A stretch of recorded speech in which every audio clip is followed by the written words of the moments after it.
He's no John Cena, but he did wrestle a mountain lion. Here's why your FaceTime calls may have been glitching recently. An update on the Covington Catholic High School story. And an alligator in a trap house.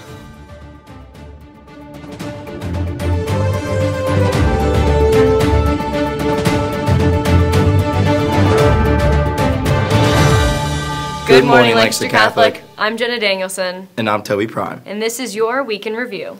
This week, we got to hear details about how Travis Kaufman faced a mountain lion head-to-head in a fight for his life. And he won. The runner described how he wrestled the big cat on a northern Colorado trail. It sunk its teeth into its wrist and scratched at his face. But he made it out alive by stepping on its neck and suffocating it. After 16 stitches, Kaufman decided it was time to tell his real-life man vs. wild story to the rest of America. America's government stayed open this week after Congress passed a budget, but the president is determined to get money for his wall, and some states are pushing back. Aaron Albright has the latest. The president is now under fire as 16 states have filed lawsuits against him in order to stop his declaration of national emergency. They say the illegal immigration situation along our southern border is not an emergency, and Trump is overstepping his authority. During his address in the Rose Garden, he admits the state of emergency isn't necessary in order to complete funding, but it's just a way to complete the project much faster. The president took action after Congress failed to give him the $5.7 billion that he wants. The declaration will allow the president to take money from other programs, like the Defense and Disaster Relief, and build his barrier wall. Even Trump admits that the rulings will not end in his favor, ultimately landing the suits against him in the Supreme Court. I'm Aaron Albright. Nicholas Sandman, the Covington Catholic high school teenager, caught on video going face-to-face with a Native American, is suing the Washington Post for defamation. He and his family are seeking $250 million. They claim the paper bullied him because he was a white Catholic student wearing a MAGA cap. The Washington Post says it will offer a vigorous defense.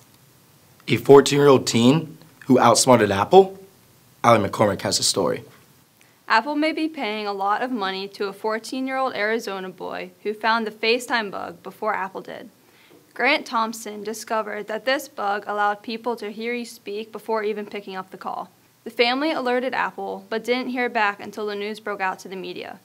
Apple is also going to give some money towards Grant's education because they feel that he has some potential for the bug bounty program. It looks like Grant is already good at finding a bug. I'm Allie McCormick. This week, we saw two celebrities get in a serious trouble with the law. Chris Richards has a story. This week, Empire actor Jussie Smollett was charged with staging a racist and anti-gay attack on himself in the streets of Chicago.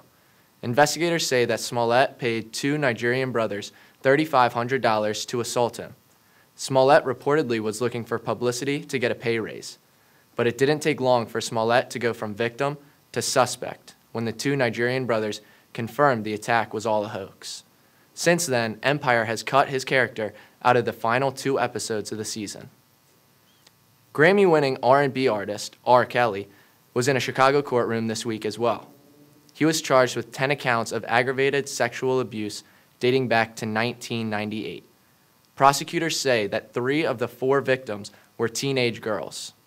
Investigators began looking into the singer's past after the Lifetime documentary Surviving R. Kelly was released. After that, the alleged victims stepped up and told their stories. I'm Chris Richards. 6 long years after they split up, we're burning up with the news that the Jonas Brothers are finally reuniting. Rumors have been swirling since they reactivated their Joe Bros account. Now, according to several Us Weekly sources, they will change their name to Jonas before recording any new music. The Supreme Court hears the case of a Muslim man who was denied the comfort of his religious advisor. Here's Maggie Boyle with the details. Alabama executed a convicted murderer and rapist after refusing to let the Muslim man have his imam present at his execution. Dominic Ray claimed he was being discriminated against on religious grounds.